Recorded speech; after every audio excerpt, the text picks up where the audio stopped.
मेरे दोस्तों कैसे हैं आप सभी, बढ़िया होंगे। तो मेरे दोस्तों डीसी कॉमिक्स की तरफ से पेसमेकर सीजन 2 का 8वां एपिसोड आया था, उसका मैंने एक्सप्लेनेशन बहुत ही बढ़िया तरीके से कर दिया है। अगर नहीं देखा तो अभी जाके देखो।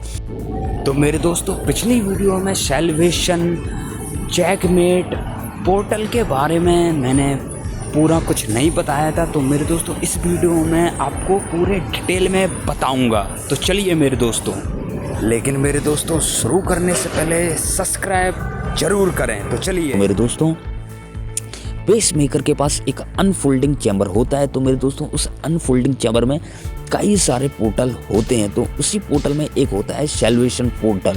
तो मेरे दोस्तों उसके बारे में मैं आपको बताता हूँ।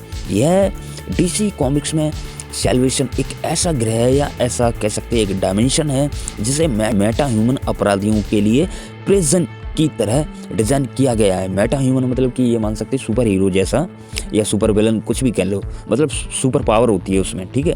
इसका पहला कॉमिक्स आया था सैल्वेशन रन, जो कि 2007-2008 स्टोरी लाइन में हमें दिखाया गया था। कहानी क्या थी उसकी, हल्की सी मैं आपको बता देता हूँ।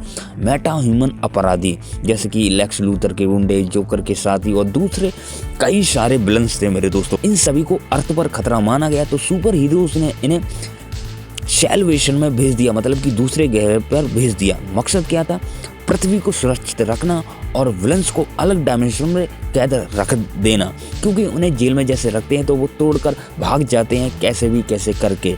तो मेरे दोस्तों पेसमेकर सीजन 2 में इसका ही इस्तेमाल किया गया, बस नए तरीके से किया गया। तो मेरे दोस्तों इसका की पॉइंट ये रहेगा कि prison dimension for super villains inspired by salvation run comics.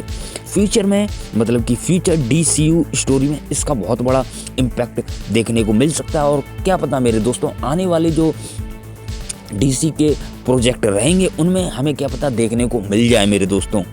अब बात करते हैं चेकमेट की।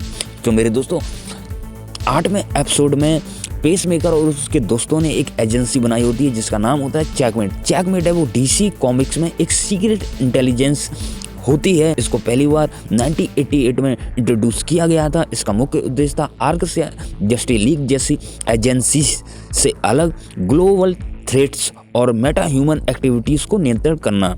डीसी कॉमिक्स में इसकी एक चेस थीम स्ट्रक्चर होती है, जैसे कि kings and queens, high level leaders, rooks and knights, field agents, pawns, entry level operatives.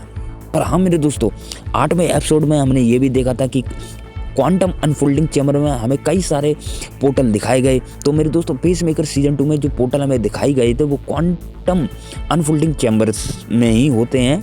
तो मेरे दोस्तों डीसी कॉमिक्स में मल्टीवर्स और इंटर डायमेंशनल पोर्टल्स का हिस्ट्री बहुत ही लंबा रहा है। कॉमिक्स में पोर्टल्स कई बार विलन से हीरोज या अल्टरनेट अर्थ को कनेक्ट करने के लिए इस्तेमाल किए गए हैं। एग्जाम्पल जैसे कि crisis on infinite earth, parallel universe को कनेक्ट करना, सैल्वेशन रन, विलन्स को दूसरे डायमेंशन में भेजना।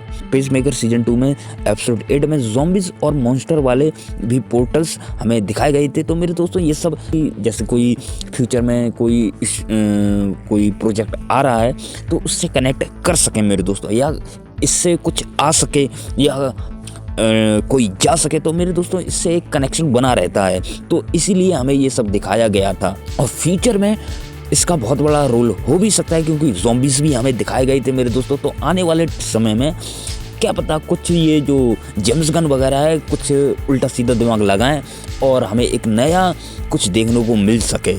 तो मेरे दोस्तों जो भी कुछ मुझे पोर्टल और क्वांटम अनफोल्डिंग चैम्बर, चेकमेट और सैल्वेशन के बारे में जो भी कुछ पता था वो सब कुछ मैंने बता दिया। तो मेरे दोस्तों आप बता सकते हैं आपको कैसा क्या लगा मेरे दोस्तों। अगर अच्छा लगा हो तो लाइक, कमेंट एंड शेयर कीजिए, और जाने से पहले सब्सक्राइब जरूर करें मेरे दोस्तों। मैं राघव चौहान अब आपसे मिलूंगा किसी और वीडियो के साथ।